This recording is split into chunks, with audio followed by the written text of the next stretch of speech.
Hello everyone, তো আজকে তোমাদের সাথে একটা মেকআপ লুক শেয়ার করব। তো পুরো ভিডিওটা অবশ্যই দেখো, লাইক কমেন্ট শেয়ার করে দিও, এটা আমার রিকোয়েস্ট রইল। তো প্রথমে আমি এখানে সানস্ক্রিন আর ময়শ্চারাইজার একসাথে খুব ভালোভাবে হালকা হাতে মাসাজ করে নেব। আর সানস্ক্রিন ইউজ তো করতেই হতো, কারণ আমি রোদে বসে শ্যুটটা করছিলাম। আর আমাদের কিন্তু শীতের রোদ সবার খুব ভালো লাগে, খুবই মিষ্টি। আর এই ভালো লাগার চক্করে আমরা কিন্তু সানস্ক্রিন লাগাতেই ভুলে যাই।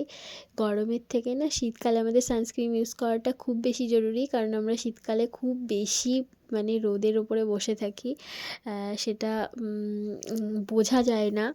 তো প্রথমে আমি একটা পিএসির ফাউন্ডেশন ইউজ করে নিয়েছি, খুবই অল্প ফাউন্ডেশন নিয়েছি, কারণ অল্প ফাউন্ডেশন ইউজ করতে আমার খুব বেশি ভালো লাগে। তো তারপর ভালোভাবে ফাউন্ডেশনটা ব্লেন্ড করে খুবই একটা সিম্পল শিমারি আই মেকআপ করে নিয়েছি। দেন আমি লিপস্টিক লাগিয়ে নিয়েছি। ওই লিপস্টিকটা খুবই হালকা লাগছিল, তাই আমি ডিপ কালারের একটা লিপ লাইনার ইউজ করে নিয়েছি। দেন আমি শাড়ি পরে নিয়েছি, দেখতেই পারছো। তো অবশ্যই জানিও কেমন লাগছে আমার এই লুকটা। তো পুরো ভিডিওটা দেখার জন্য অনেক অনেক থ্যাংক ইউ তোমাদেরকে, এভাবে পাশে থেকো। তো চলো, টাটা, বাই।